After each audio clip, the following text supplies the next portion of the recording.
Lorsqu'Iblis a refusé de se prosterner devant Adam, il n'y avait pas de diable. Alors, qui l'a incité?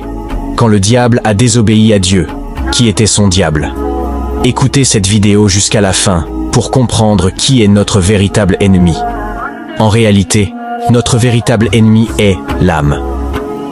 L'âme est la bombe à retardement à l'intérieur de l'homme. Allah a dit dans la sourate Al-Isra: lis ton livre. Aujourd'hui, tu te suffis à toi-même pour faire ton propre compte. Nous croyons en Allah Tout-Puissant, nous le rappelons, nous prions à la mosquée, nous lisons le Coran, etc. Et malgré cela, nous commettons encore des péchés et des fautes. Pourquoi? La raison est que nous avons ignoré le véritable ennemi, et nous nous sommes tournés vers l'ennemi faible.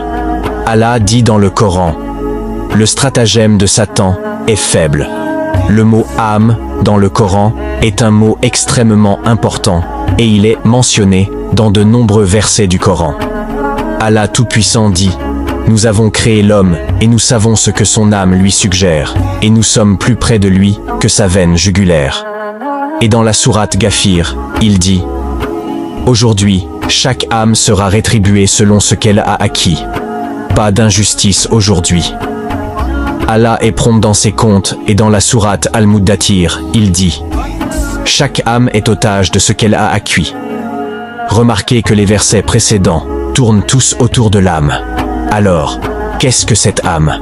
Les savants disent que les divinités qui étaient adorées en dehors de Allah, toutes ces idoles ont été détruites, sauf une fausse divinité qui est toujours adorée en dehors de Allah. Cela signifie que lorsque les désirs de l'âme prennent le contrôle de l'homme, il n'écoute plus la loi divine et fait ce qu'il veut.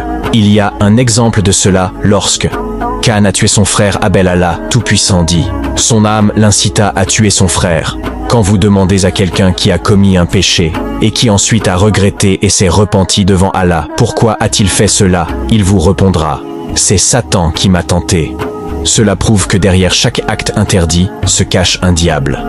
La cause des péchés et des fautes est soit Satan, soit l'âme incitatrice au mal. Satan est dangereux, mais l'âme est bien plus dangereuse. Merci d'avoir regardé, abonnez-vous pour plus de contenu.